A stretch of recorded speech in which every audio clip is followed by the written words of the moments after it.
ہم کریں گے ہر مظلوم کی حمایت۔ السلام علیکم، میں ہوں حرین فاطمہ اور آپ دیکھ رہے ہیں حمایتی نیوز HD چینل۔ نظر ڈالتے ہیں آج کی اہم خبروں پر۔ ڈپٹی کمشنر شاہد عمران مارتھ اور ڈی پی رضا ستر کاظمی کی زیر صدارت گندم خریداری مہم کے حوالے سے اجلاس منعقد ہوا۔ ڈپٹی کمشنر نے بتایا کہ ضلع منڈی بہاؤالدین میں قائم گندم خریداری مراکز پر 3900 روپے فی من کے حساب سے گندم خریداری کی جا رہی ہے اور پالیسی کے مطابق 6 ایکڑ زمین رکھنے والے کسان کو باردانے کا اجرا کیا جائے گا۔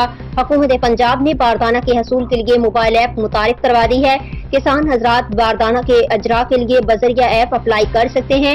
ڈپٹی کمشنر کا کہنا تھا کہ ہمارا بنیادی مقصد حکومت پنجاب کی گندم خریداری پالیسی اور مقرر کردہ اہداف کے حصول کو یقینی بنانا ہے۔